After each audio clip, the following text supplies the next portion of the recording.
어떤 재밌는 전설로 또 이야기를 해주실지 먼저 전설을 들어보겠습니다. 이선희 아나운서. 여러분의 지역에는 어떤 전설이 내려오고 있나요? 아마도 큰 연못이나 강을 끼고 있는 지역이라면 이 전설을 하나쯤은 갖고 있을 것 같은데요. 바로 장자못 전설입니다. 이 남양주시 진접읍 금곡리 주곡에도 이 전설이 내려오고 있는데요.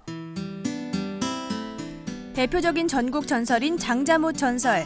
이 전설의 가장 큰 매력은 바로 금기를 다루고 있다는 점입니다.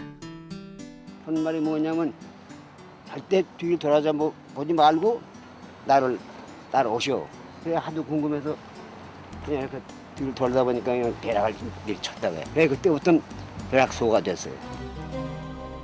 시주를 받으러 갔다가 오물을 뒤집어 쓴 스님. 며느리가 대신 용서를 빌자 스님은 며느리에게 큰 비가 오거든 집을 나서되 절대 뒤를 돌아보지 말라고 말합니다.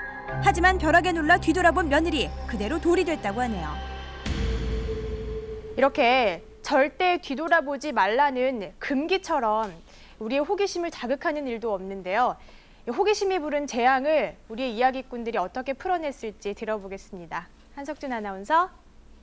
하지 말라는 것들은 다 재밌다라는 책도 있습니다. 그만큼 하지 말라는 건 참 해보고 싶은데요. 이 이야기 어떻게 재밌는 이야기로 바뀔지 여러분 기대하면서 들어보시죠. 세 번째 이야기꾼입니다. 박수로 환영해 주십시오.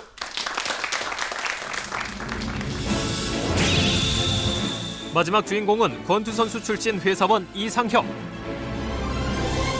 아주 재밌는 경력이 있으세요. 서울시 아마추어 복싱 선수. 현재 출판사에 근무하고 있는데요. 아, 그러세요? 저희 사장님도 신이시자 그 이전에 복서 출신이거든요. 제가 대학에서 그림을 전공했는데 네, 그림이나 글이나 복싱이나 결국 혼자 하는 싸움이라는 게 공통점이 있는 것 같습니다. 그래요. 네. 그러면 이야기를 만드는 데 있어서 복서라는 거, 스포츠맨이라는 게 어떤 장점이 있습니까? 치고 빠져야죠. 그러니까 관객을 두려워하지 않고 네. 할 말 다 하고 빠져야죠. 치고 빠진다는 얘기가 왠지 니들이 재밌던 말던 나는 할 얘기 하겠다 이런 식으로도 들리는데요. 열심히 재밌게 해보겠습니다. 알겠습니다. 기대하겠습니다. 자, 이상혁 씨 이야기 박수로 청해 듣겠습니다.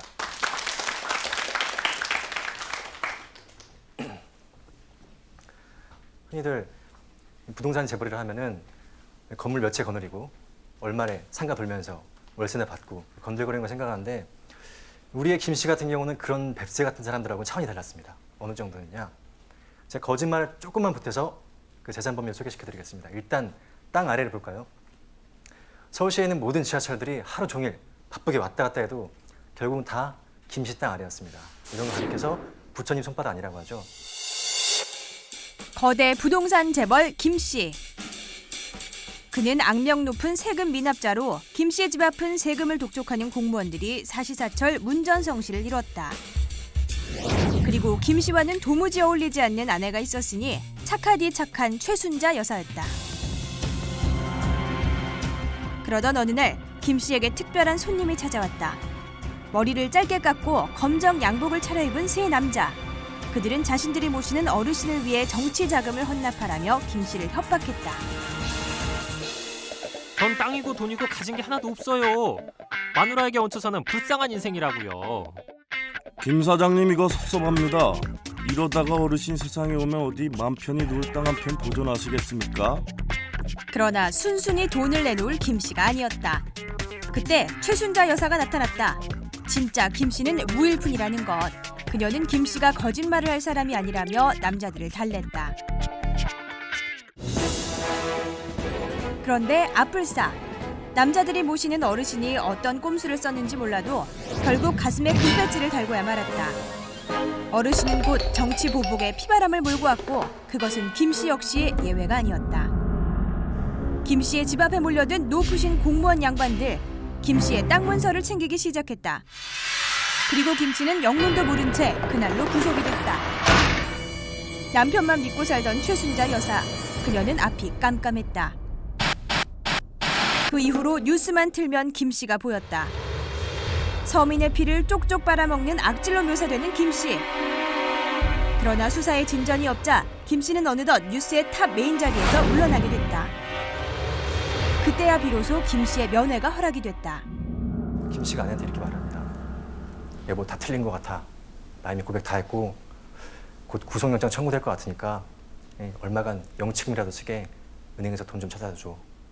그리고 계좌가 이미 다 묶여 있으니까 한국은행 서울쯤에 가서 돈을 찾아달라고 말을 합니다. 다시 꼭 붙이죠. 혹시 당신 누가 해코지할지 모르니까 누가 이름을 부르거들랑 결코 뒤를 돌아보지 말라고. 그리고 꼭 한국은행 서울쯤에 가서 돈 찾으라고 말을 합니다. 부러울 것 없이 살던 김 씨가 고작 영치금 몇 푼에 저렇게 눈치를 보는 건가. 최순자 여사는 못내 마음이 아팠다. 고생 끝에 철이 들었나 싶었다. 그 길로 한국은행 서울 지점을 찾아간 최순자 여사. 그녀가 번호표를 뽑기 위해 창구 쪽으로 걸어가는데 그때 등 뒤에서 굵직한 남자의 음성이 들렸다. 최순자 씨, 김 씨의 짐작이 맞았다. 벌써 누군가 따라붙은 것이다. 최순자 여사는 무조건 달렸다. 절대 뒤돌아보면 안 된다. 그런데 너무 긴장한 나머지 넘어지고 말았다. 잠시 후 김 씨가 잡혀가던 날 왔던 사람들이 겹겹이 주위를 둘러싼 채 최순자 여사를 내려다보고 있었다. 분명 뭔가 잘못돼가고 있었다. 뉴스의 탑 메인이 최순자 여사로 바뀌었다. 언론에선 연일 최순자 여사가 대한민국 건국 이래 최고의 부동산 사기범이라고 보도하고 있었다.